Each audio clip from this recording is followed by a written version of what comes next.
All right, so like I mentioned, um, after I graduated from college, my mom tried to force me into a psych ward. I had a 3.1 GPA. My mom thought I was going schizophrenic, but I did get a D in one of my classes. But it was like a food disorder class, or eating disorder class, and but the reason why was because they messed up on my Scantron on my last test. But I wanted to, go back and see what happened. My mom forced me to live on Kauai, and she said, "Do not come back from Kauai. If you do, I'm gonna make your life hell." She basically wanted me to be a prisoner on Kauai. So, and then, like I said, when I got back to LA, she tried to force me into a psych ward. And this is this is why I kind of became a leftist, like, because I was against the whole victim blaming thing of my grandpa. And I'm like, no, maybe I did go a little bit crazy, which, I actually didn't go crazy, but maybe I did, but it's due to the trauma. It's due to my family throwing me to the side. It's due to my grandpa being like, right, make Ryan independent. When he didn't really discover a theory of everything. He just wants to stay independent. And I just got sick of that. And I thought it was right wing, and I thought it was Nazi, and it pissed me off. So, and then, so when I got to the psych ward, my mom, this was in 2013 or whatever. No. Yeah, this was 2013, 2014. The psychologist, the psychiatrist, he said that I don't have a mental illness. They gave me the MMPI, they gave me all that stuff. And then they talked to my mom. My mom was screaming at them, and she was like, "I hate him. First off, she said, how is he gonna, he needs Social Security. He's mentally ill. He can't work." And they're like, "Yes, he can work. He's not mentally ill." And my mom would tell me, she would be like, "You're not gonna," I would tell my mom, "Can I go back to school, and get a PhD or get a master's degree in psychology or do something like that?" My mom was like, "You can't. You're schizophrenic." And she would say, "The only thing you're going to be able to possibly do is work in McDonald's or something. And even you're not going to be able to do that. You have schizophrenia. You're not going to be able to work your whole life. You need to see a psychiatrist, and you need to get Social Security."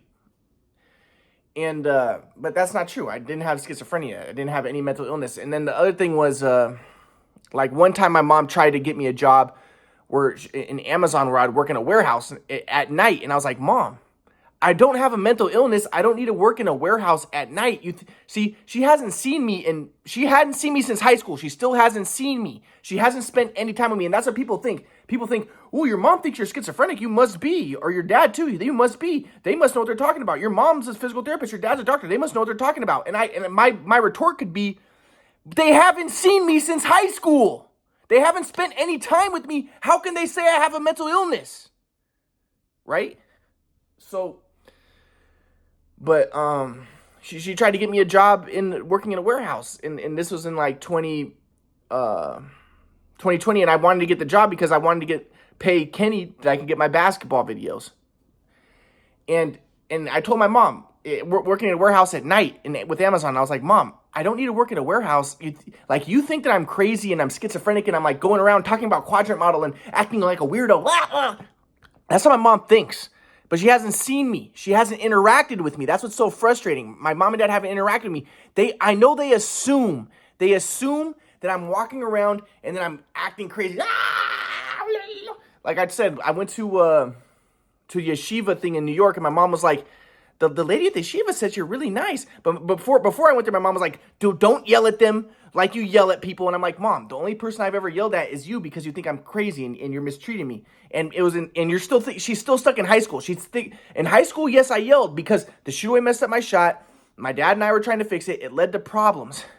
And there was yelling and there was fights. And I did punch walls at the time. But it was because of the shootaway machine. Messed up my shot, and I needed help. My dad and mom didn't interact right. Grandpa comes in, "All right, you just need to accept bad calls. And we just need to accept everything's just fine. And really what you want is independence." And my mom and dad are like, "Okay, make him independent. Don't help him." And I needed help. It was a shootaway machine. So, but they're so stuck in that, like, he tries to force things. He tries to make things happen. It was just because of the shootaway machine. I'm not a bad person. There was no problems. But my mom and dad are like, yeah, they're still stuck in that time. So they think that I'm a crazy lunatic running around yelling at people, punching walls, acting insane. And if anything, so they won't talk to me, they won't see me. So I tell my mom, she gets me the job in the warehouse. I'm like, "Mom, I'm a normal person. I don't need to be working in a warehouse at night." She's like, "You're not normal. You're mentally ill. You do need to be working in a warehouse. You can't work in a regular job. And I was like, Mom, and people will listen to this and they'll be like, well, maybe your mom knows what she's talking about, Ryan. Like, isn't she like a normal person? Yeah, she seems normal to people, but she hasn't seen me since high school. You get that through your head. She still remembers me from high school when there was a problem with the shoot-away machine. When there was a problem with that, it was tragic. I would have been a huge basketball player. It was a shoot-away machine, and it led to stuff. So it led to the negative stuff that has continued to this day because she still hates me from then. They still hate me from then. They still haven't seen me since then. You know, they saw me two times maybe in college, one time for Thanksgiving in college, one time when my mom and dad were going to help me move my stuff, and that's when I showed them the Quadra model. And that's really the last time they saw me. And that was my sophomore year of college. And ever since then, they haven't really spent any time with me, except for, like I said, the one time when my mom and dad tried to kick me out of my grandma's house and tried to get me in the psych ward. And, you know, so it's like anybody who thinks like, well, your mom and dad must know what they're talking about. How can they know what they're talking about? They haven't seen me. I don't have a mental illness. I'm a normal person. People who know me know I'm a normal person. And again, like when I do that victim blaming thing, I'm like, yes. And let's say I did go a little crazy. Yes. First off, it would have been helpful if they would have helped me get videos when I played basketball, because it would have helped my shot earlier and also could have helped the swag flow, which I lost. And the thing was, I was so great because I was so unconscious in automatics, and that's why my swag flow was so great. So when I lost it, I didn't know how to fix it. Whereas everyone else is just mediocre and they stay mediocre. But I was so great that when I lost it, I became really bad. And, you know, I wanted to get videos so I can study it and I can figure it out. Now I think I have it a little bit, but still, you know, my whole life I was unconscious, and that's what made me so great.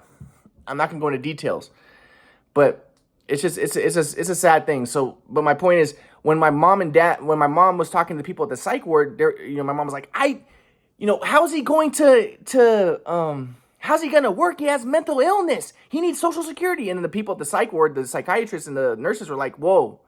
Oh, so you're trying to get him to take medicine so you can put him on Social Security? And my mom's like, yes, well, he can't work. He has a mental illness. And they're like, no, he doesn't have a mental illness. They gave me the MMPI. They gave me all that stuff. My mom was like, I just want him out of my life. I want him to be independent. I don't want anything to do with him. And the people at the psych ward were like, whoa, lady.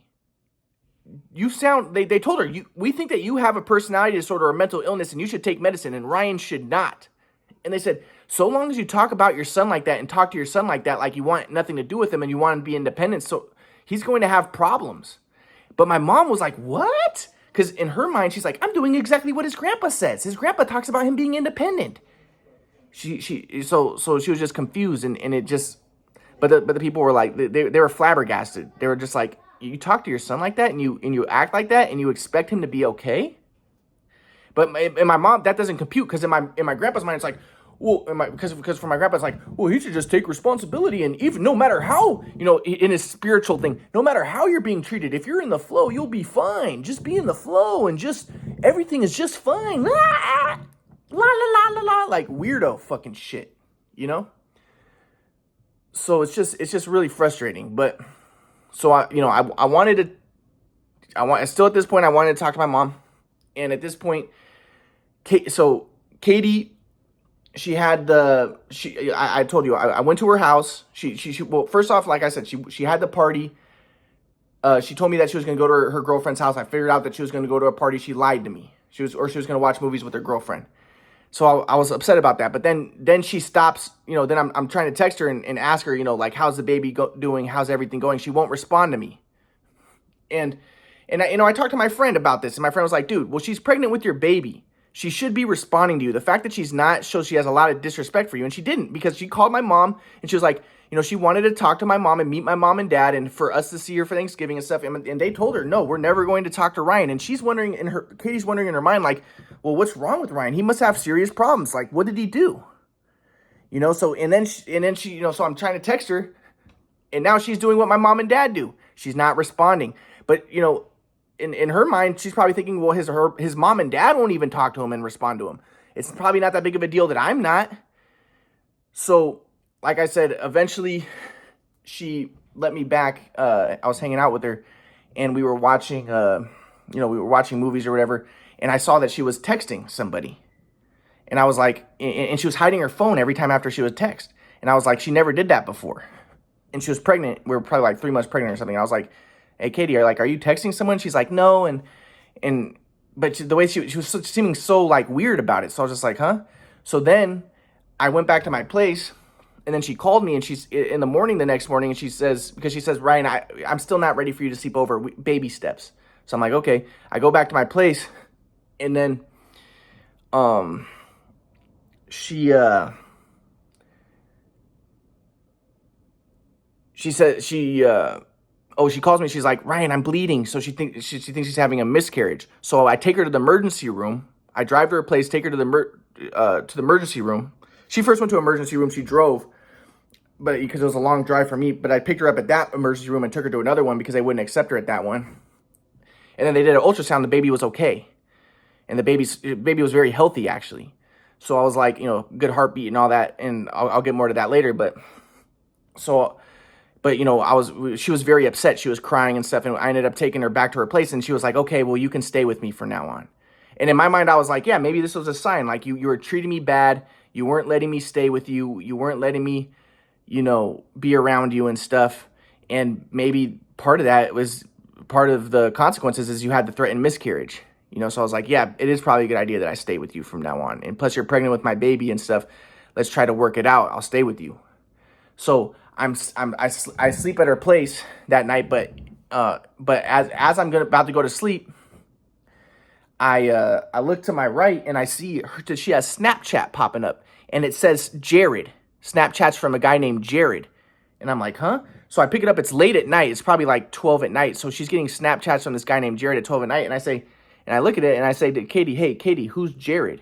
And she says, oh, he's just a friend. And I'm like, huh? And she's like, she's like, he's a nerd. He's a nerd. And I'm like, oh, well, what's going on? Why are you talking to him? She's like, oh, no, he's just a friend. Don't worry about that. So then that whole night I'm thinking to myself, like, fuck, who's this Jared guy? So then the next day I asked her, I was like, what's going on? Like, who's this Jared guy? And she's like, I was like, you say I was like, he's a nerd. And then she defended him like, he's not a nerd. And I was like, what? I was like, I thought he was a nerd. She's like, he's not a nerd. And I was like, last night you said he's a nerd. And she was like, oh yeah, he's a lawyer. So I'm like, oh, great. Well, fucking that's what girls like the best is fucking lawyers, So I was like, so I'm like, well, so I asked her like, do you like this guy? Like, why are you snapping him? And I saw that you've been hiding your phone. Is this the reason you've been hiding your phone? And she's like, no, don't worry about it. It's nothing. It's just, but again, like she didn't respect me at that time. She, my parents wouldn't talk to me. My mom and dad, they won't see me, and like I said, I had a crazy Facebook, but it's because I was talking about the sad part of about my parents not talking to me and stuff. And I discovered the theory of everything. I want some support, and like I said, at the time my swag flow was off. A lot of things were bad. And I didn't know how crazy my Facebook was because I couldn't get on it because I had a virus on my computer. Maybe if I had some communication with my family, they would have let me use their computer and they could have shown me how crazy my Facebook was and I could have taken this stuff down, But no, I didn't have any support. I was alienated. I was isolated. So, and people be like, okay, well, you're just making yourself a victim, Ryan. And that's when I say, like, that's when I'm against the fucking right-wingers who are like, oh, everything is your fault, and you need to take responsibility. In ways, yes. In ways, I need to take responsibility. Like I said, I was very anti-white. I was a leftist. So I did express dualistic software, as my grandpa would say. But, I don't think it was cool that my family wasn't talking to me and that my mom and dad wouldn't talk to Katie or see me. And I don't think it's been cool. And I think it's been very harmful for me. It's been very detrimental. But so I'm just saying, I'm like asking Katie, like, so who's this Jared guy? And then, but she's like, oh, he's a lawyer, but he's just a friend, So I was like, okay. And then I'm looking and remember at the time, like I had never done dishes in my life. I'd never cooked in my life. My mom did everything for me, or she had a cleaning lady do stuff for me, or she got fast food. We always got fast food, but I never did one thing in my life. I never cleaned. She never taught me how to do anything. And even at this point in my life, like my grandma always had a cleaning lady come to my place like once every 2 months. So I never cleaned. I never did dishes. I never did laundry. I never did anything. But I was doing it for Katie because I wanted to, it gave me an excuse because I'm like, well, at least I'll learn how to do this stuff. And this is giving me an excuse. Like I'll do it for Katie because she's pregnant with my baby. So I'm like, cleaning the dishes and I'm doing that stuff. And then I look over at Katie and she's looking and she's like typing on her Snapchat or whatever she's typing on. She's smiling and it looked like a sexual type of smile. And I looked at her. I was like, and so I continued asking her some questions about Jared. I was like, so you're telling me that, I think I told her something like, if I'd prefer if you don't really like text this guy, if we're together, you're pregnant with my baby and we're together. I prefer if you don't do that. And she's like, and I think I asked her, I was like, is it possible? Can I look at the video? Can I look at your snaps just to make sure everything's okay? Like that nothing's going on. And she was like, no, I don't think that we should do that. I think that we should have trust in each other and stuff. And I'm like, well, I'll show you my phone and stuff. And she's like, no, I don't think so. So I was like, okay. And in my mind, I'm like, okay, well, she's probably fucking sexting this guy or something. I don't know. So, but then this is a crazy thing. Then I go to the bathroom and then she screams, Ryan, or something like that. And then she runs into the room. And then she asked me, are you using my phone? She thought that I had her phone and I was sneakily looking through it in the bathroom. And then I was like, no, I don't even have your phone. I'm just going to the bathroom. And she was like, oh. So then I was like, okay, definitely something's going on, So, but then after that, I asked her like, can you make, I'd prefer if you don't text this guy. I don't know what's going on. And she was like, okay, well, Ryan, I don't think that you should stay with me anymore. So, we'll do baby steps for you staying with me again. So I was like, okay. So then I left and I stayed back in my place. And then a week later, we had to go to get the ultrasound to make sure the baby was okay after the threatened miscarriage. So I go back and then at this point now she has her phone unlocked again and she's not hiding it. And she told me she's not going to be texting Jared anymore, or texting any other guys anymore and stuff. And I was like, okay, cool. That's good. But at this point I was very upset. And then also, she had said earlier, before the Thanksgiving, originally she wanted to go to Thanksgiving with my mom and dad, but my mom and dad, again, they wouldn't talk to me. They wouldn't see me. They hadn't seen me since high school. And my mom's like, I asked my mom, we're never going to see you again in your life. Get that through your head. It's never going to happen, So, and she's like, you can't force things. You can't force things. Because she's still stuck in high school with the shoot away machine when I tried to get help from my dad. He helped me my whole life. And I force things. And my grandpa comes in, well, if you're in the flow, you don't force things. You don't try to make things happen. You just accept everything is just fine because, the universe is all energy and everything is one and blah, blah, blah. So I'm like, and this my mom's like, yeah, don't force things. Everything is just fine, Ryan. No, it's not. It wasn't just fine. It was a shoot away, you guys. It was a terrible situation. But so, at this point, I want to talk to my mom and dad. I want them to just make up with me and let's move on. But she's saying, no, you can't force someone to want to talk to you. You can't force someone to see you. We're never going to see you. And like I said, I barely could ever get a hold of my mom, only every once in a while, because she always has me blocked. So it's just frustrating. So I'm with Katie and we're at the doctor's, and then we do the ultrasound. But the doctor says, the baby's fine. He said the baby's very healthy, strong heartbeat, very healthy baby. And I see the ultrasound. And I was very happy. I was like, yes, I have this is my baby. I didn't know it was a daughter at the time, but I was like, yeah, okay, this is awesome. The baby was probably like 4 months at that time. So it was pretty big. So I'm like, okay, this is really cool. So, and then afterwards, I was still upset because before Thanksgiving, like I said, Katie had told me, she was like, she wanted to meet my mom and dad for Thanksgiving in Texas, but my mom and dad said no, that they would not see me. And she was very upset about that. Like I said, she cried about it. So she was like, okay, well, we can have Thanksgiving with my family. But then the day before it, like I said, she kept on flaking on me. And then she finally let me come over. Remember, she started flaking on me completely after she lied about going to the party. And I would try to text her like, hey, how's the baby? How's everything going? And she wouldn't ever respond. And like I said, my friend was like, dude, she's pregnant with your baby. She should be responding to you. She should be telling you how the baby is and stuff,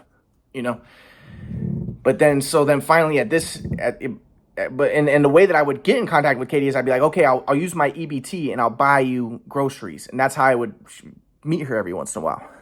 But then finally at this point, and right before Thanksgiving, Katie was like, oh, Ryan, by the way, your friend Malik, he has a younger daughter, right? Do you think that she can have play dates with my daughter? And I was like, what, you want to fuck Malik? Like, what's going on?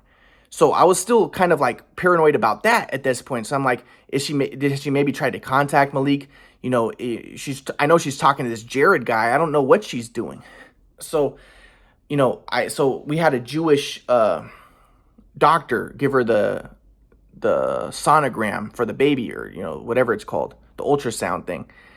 And he's a very, very famous, like very well-known rich doctor, right? So, but I remember I asked Katie, like, are you sure he's a good doctor? And I said something like, well, one thing is, you know, I just want you to know that, you know, people who are darker, like, you know, black people and stuff, they tend to have lower IQs. And I just want, like, let's just keep that in mind, because my dad had told me, my dad's a doctor, my dad had told me that, you know, they call JFK or no, Martin Luther King Hospital, like the death hospital. Like, never go to Martin Luther King Hospital because black doctors will kill you.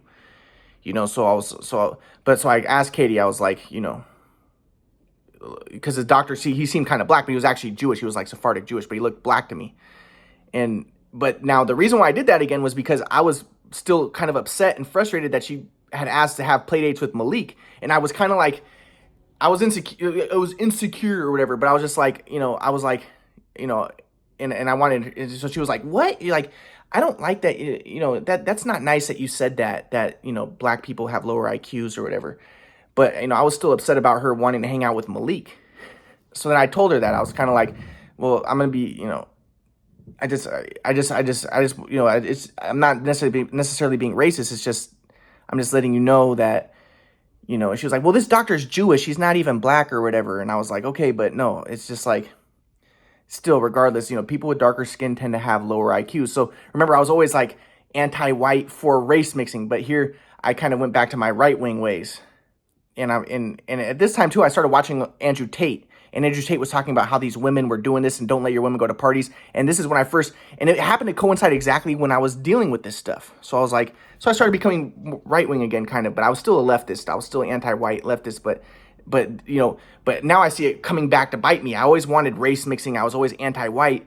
And now my girlfriend, who's quote unquote white, she's Italian, half English. She's like, seemed to me to want to be with a black guy.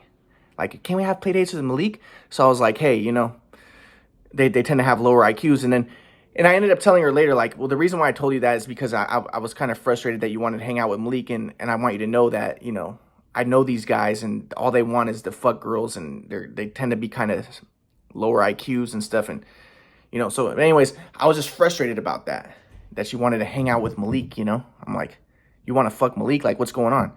So I said that, but then she kind of got upset about that. And then, but I was talking to my other friend, and he was telling me, I told him about how she said that she wanted to have play dates with Malik, and he was like, dude, when you have that baby, make sure or he said, when you have that sonogram, ask the doctor if he can see the color of the baby. Because he was like, you don't know with this girl now. And so I asked Katie, I was like, and I made a joke. I was like, hey, Katie, maybe we can get a sonogram of the baby, see what color it is. And then she was like, So I'm driving her back, but I was kind of joking, right? But at the same time, I'm not. Like, I'm kind of frustrated that she wanted to hang out with Malik, that she's texting Jared, that I'm having to deal with this shit. And in my mind, I'm like, dude, I discovered a theory of everything. Why do I have to deal with this shit? My mom won't talk to me. If anything, my mom should be talking to me. People should be happy, celebrating. I discovered a theory of everything, and I have to deal with this. So I'm driving her back, and then she was like, Ryan, because we were supposed to go to dinner that night. And she was like, I decided I don't want to have dinner with you because, you know, you said that mean racist stuff. And I was like, and I was driving her back, and I was just like, come on, you know, we were going to go to dinner and stuff, and now you're backing out last minute. And she had me like drop her off at the subway. And I remember when she was at the subway, she was checking out other guys, like looking at other guys and smiling. And I was like, what the fuck, dude? So then I come back and pick her up, and that was when I said the racist stuff, after she was checking out the other guys and smiling too. And then I drove her back to her place, and I was like, and we picked up Mila. She just told me at this point that we weren't going to go to dinner. We were planning to go to dinner, but she changed her mind. So we picked up her young half Salvadorian daughter, and then we get to her place, and then I'm like, she's like, okay, well, bye. And I was like, I want to come in. And Mila's like, yeah, let's have Ryan come in, because Mila wanted to hang out with me, because Mila liked me, right? So I was like, okay, yeah, let's come in. Let me come in. And then Katie's like, I don't know. And Mila's like, yeah, I want Ryan to come. I want Ryan to come. So I go up and I go into the house with them. And then when I get in the house, I'm sitting there and I'm like, Katie, you know, you got to tell me what's going on. Like, you're texting this dude, Jared. You know, I don't know if, you know, you wanted to have play dates with Malik. I'm like, what's going on? Like, you got to tell me, you got to be honest with me. Are you trying to fuck other dudes while you're pregnant with my baby? Like, let me know what's happening, you know? But Mila's there, but I didn't say the F word and stuff. I'm like, you need to tell me what's going on. But then Katie's like, Ryan, you have to go. And I'm like, no, I'm not going to go until you tell me you have to be honest with me. Tell me, you know, you're texting Jared. Yeah, you're hiding it. You're screaming when I go into the bathroom because you think I see your phone. What are you doing? I know you're basically cheating on me. I was like, you know, so you just admit it. Tell me what's happening. And she's like, Ryan, you have to go. So then she calls my mom. I'm saying, like, no, I'm not gonna go. I'm not gonna go until you tell me what's going on. So I'll get to what happens next in the next talk.